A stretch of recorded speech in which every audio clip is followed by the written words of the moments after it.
Story 1. The Man in the Hallway. It was a typical boring Friday in calculus class. 7th period. Spring break was almost here, and everyone was restless. Our teacher was the laid-back type, so instead of teaching, he started playing quizzes with us on Sporcle. Right after my friend answered Adidas on a logo quiz, the dean's voice suddenly blasted through the loudspeaker. His tone was shaky, panicked. "This is not a drill. Go into lockdown." Instant chills ran through my whole body. I'd never heard the dean sound like that before. Our normally calm teacher jumped up, shut off the lights, and rushed us into the back corner of the room. For a while, the room was silent, until all the usual buzzing in the walls suddenly stopped. The school had cut the power. That's when we knew this was serious. A few minutes later, we heard screaming echoing through the hallway. Not normal screaming, pure rage. 2 girls in our class started crying as the footsteps grew louder.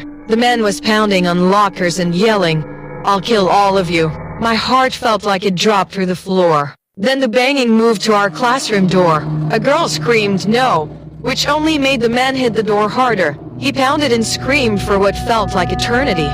And then, just as suddenly, he moved on, still screaming as he went farther down the hallway. Eventually, the dean came back on the loudspeaker and explained what happened. A mentally unstable man had entered the school and assaulted the woman at the front desk. Nobody knew if he was armed. Staff swept the building but couldn't find him, so teachers were told to resume class. Doors locked.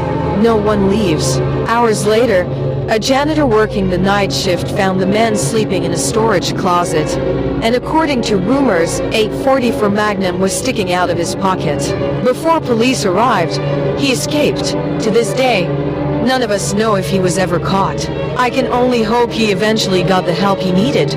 Story 2. The Man outside the school. My school had 2 lunch periods, one for 6th graders and part of 7th, and another for the older kids. The lockdown happened on a gray, rainy day in early October. During first lunch, I heard 4 loud booms. I thought it was thunder, but everyone else started screaming. Campus security rushed in, yelling for everyone to get into the multi-purpose room. Kids buying lunch had to drop their food and run inside. The room was huge, with an entire back wall made of glass. Security immediately pulled the giant curtains across it and blocked every exit. Everyone was scared and confused. My friend Eric asked a teacher what was happening. He came back pale and whispered, "You know those houses across from the school? There's a guy out there, unstable, threatening to kill himself and the cops if he gets evicted. He was walking around watching kids in a weird way." We later found out he was a registered sex offender, which made everything worse.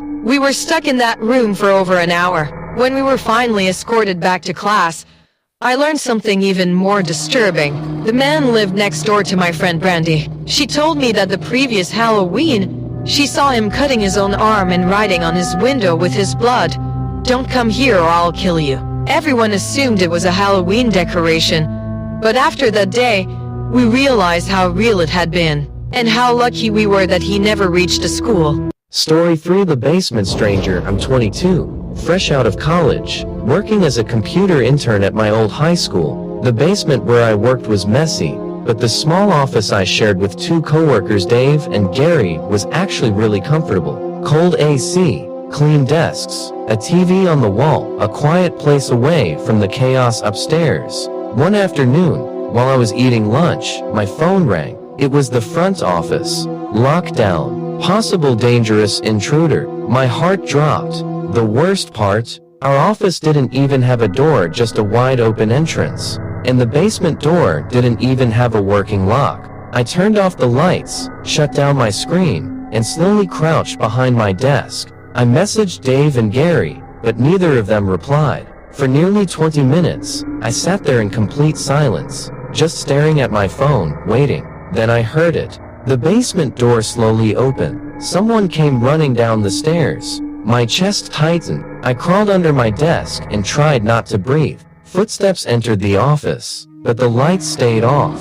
Then my phone vibrated. The footsteps started moving closer to me. Panicking, I crawled out from under the desk.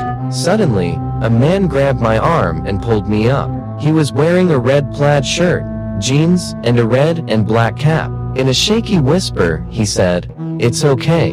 I'm hiding down here too." He asked me where the exit was. I pointed toward the stairs, but something felt wrong. I asked quietly, "Who are you?" He claimed he was just a parent trying to pick up his son. Then I checked my phone. It was a message from Dave. "Bro, this is crazy. Some guy with a weapon just attacked Mr. Buckley. He's wearing a red shirt and cap. Whatever you do, stay in the basement."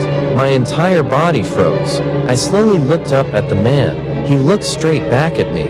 He knew that I knew. I turned and ran for the stairs. A loud blast thundered through the basement and smashed into the metal railing beside me. By pure luck, it missed. I ran as fast as I could up the stairs and burst into the hallway. Police were already blocking every exit, including the basement. The man was tackled the moment he reached the top. Mr. Buckley survived the attack. No one ever learned the real reason behind it. But one thing is certain, that sound will stay with me for the rest of my life.